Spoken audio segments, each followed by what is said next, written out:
Por que a linha pré-tribulacionista é um câncer e prejudica todo o corpo de Cristo?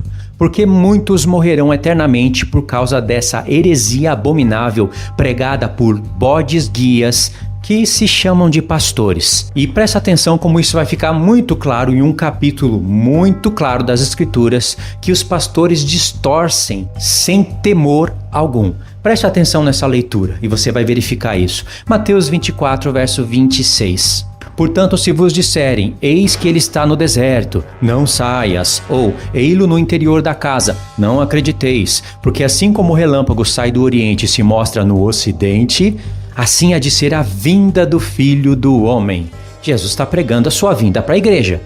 E logo em seguida, Jesus diz, onde estiver o cadáver, aí se ajuntarão os abutres. Gente, parece uma coisa completamente desconexa. O que tem a ver cadáveres e abutres com a vinda do Filho do Homem? Em Lucas 17, a partir do verso 34, vai ter um texto relacionado a esse de Mateus. Preste atenção.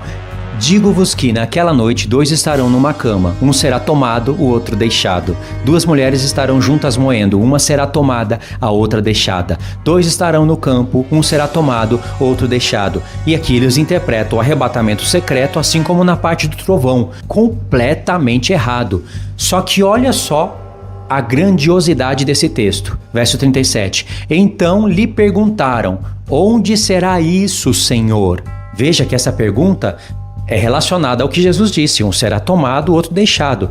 E Jesus respondeu, onde estiver o corpo, aí se ajuntarão também os abutres. Tá vendo que é a mesma frase que está lá em Mateus 24? Só que em Mateus 24, Jesus está falando da sua vinda, ou seja, você vai ter que somar os pontos. Essa frase apareceu de novo, são 2 testemunhos. Por que Jesus falou essa frase 2 vezes? Como que isso serve de resposta para a pergunta dos apóstolos? Em que lugar que tem abutres e aves sobre os corpos?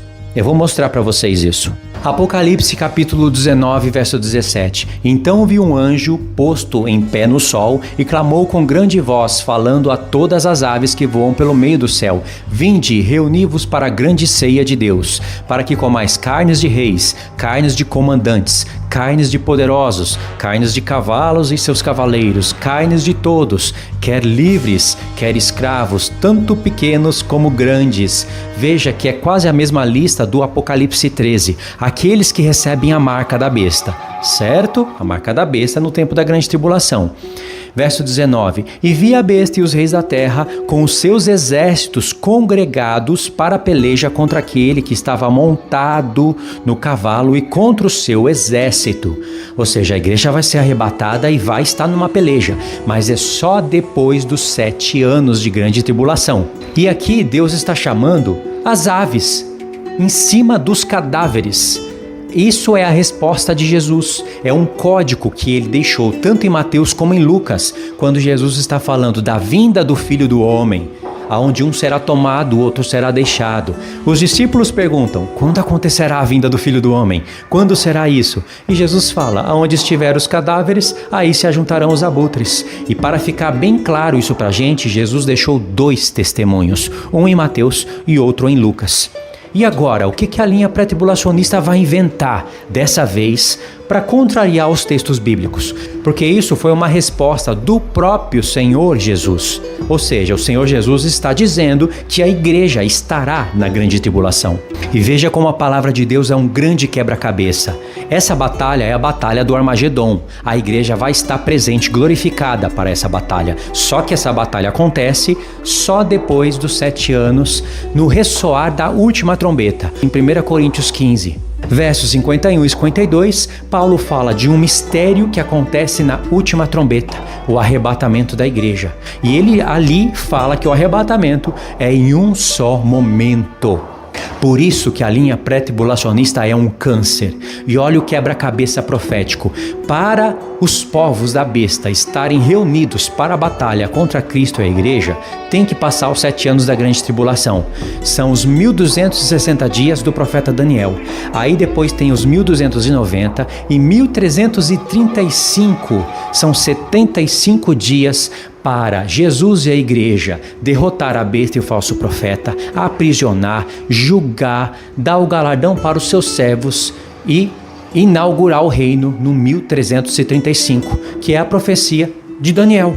Ah, mas nada disso interessa para os loucos pré-tribulacionistas. Para eles o que interessa é estar no céu fazendo bodas, se alegrando enquanto outros sofrem na terra, porque afinal eles eram justos e fiéis e podem fazer festa enquanto uma parte do corpo de Cristo sofre. Agora atenta para esse quebra-cabeça. O povo da besta vai estar reunido para a batalha, como está lá no Apocalipse 19. Tem que ter um preparo para ambos os grupos estarem ali de frente para a batalha. A besta e os reinos da terra, com todo o seu armamento, talvez tecnológico, e Cristo vindo do céu com a igreja. Só que algo prepara o povo para essa batalha. Está aqui, Apocalipse 16, verso 12. Derramou o sexto a sua taça sobre o grande rio Eufrates. O sexto anjo, né?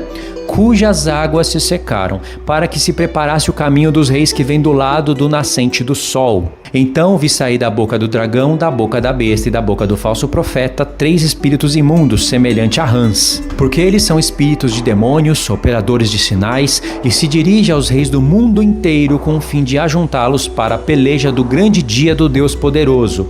E aí vem a frase do Senhor Jesus: eis que venho como vem o ladrão. Não é a frase que os pré-tribulacionistas usam para falar do arrebatamento secreto? Mas essa não entra no joguinho deles. E se por acaso uma frase dessa entrar no joguinho de palavra deles, eles vão distorcer, assim como eles distorcem qualquer outro texto sem temor algum.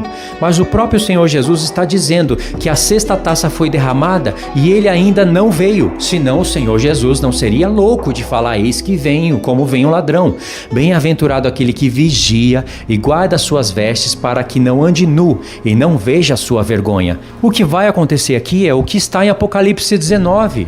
O próprio Senhor Jesus vai convocar aves para comerem os corpos daqueles que serão massacrados. E isso é exatamente a resposta que o Senhor Jesus deu para a pergunta dos apóstolos que disseram: Senhor, aonde acontecerá isso? Ou seja, a vinda do Filho do Homem. A questão de um estar no campo, outro ser tomado, um ser deixado, acontecerá nesse momento, no momento da batalha. Ou seja, a igreja estará aqui, protegida. Veja a analogia que o Senhor Jesus criou e que os pré-tribulacionistas jogam na lata de lixo, induzido pelos bodes guias deles, pelos ídolos, pelos pastores preferidos deles. Eles pegam a analogia dos dias de Ló e dos dias de Noé e dizem: tá vendo, isso daqui está falando do arrebatamento. Ou seja, uns vão para o céu e outros ficam na terra e sofrem. Só que as águas de Noé não matou nenhum justo, não matou nenhum santo. As águas de Noé não representam uma subida da igreja antes da grande tribulação para que outros sofram, porque não houve sobrevivente das águas de Noé e nem do fogo dos dias de Ló. É a destruição total dos ímpios. Ou seja, as águas de Noé é depois dos 7 anos da grande tribulação. Assim como o fogo de Ló em Sodoma e Gomorra vem para destruir esse mundo depois dos 7 anos da grande tribulação. Depois que os santos darem o seu testemunho, aqueles que estiverem que morrerem dando testemunho. Aqueles que ficarem vivos até o fim, ficarem vivos dando testemunho. Então eles distorcem as analogias que eles conseguem distorcer, e aqui eles não conseguem distorcer, eles nem usam, que é essa daqui.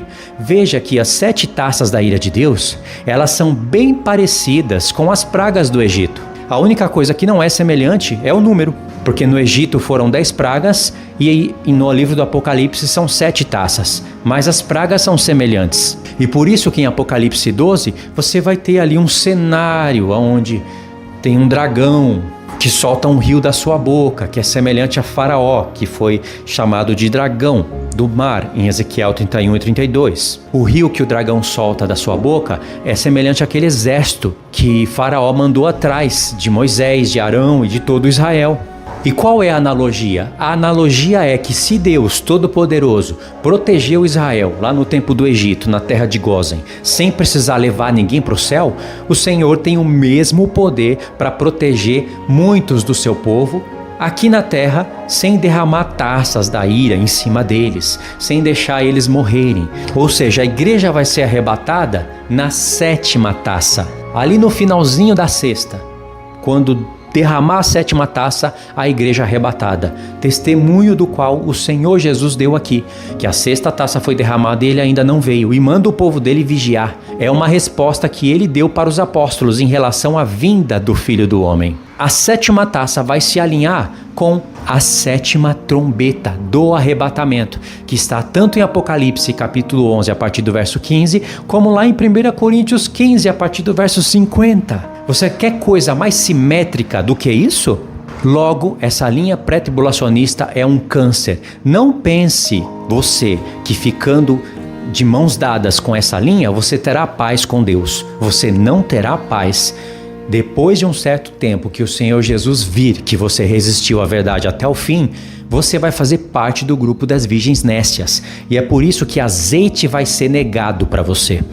E não pense você que é pós-tribulacionista só porque você é pós, você pode ter comunhão e andar de mão dada, junto com pessoas que ajudam a espalhar esse câncer no corpo de Cristo, porque você também será julgado. Você só vai escapar dessa condenação se você ensinar o que é certo, testemunhar o que é correto e justo aos olhos de Deus e fizer o que é certo. Aí as bem-aventuranças do livro do Apocalipse vão se cumprir na vida do chamado e do eleito.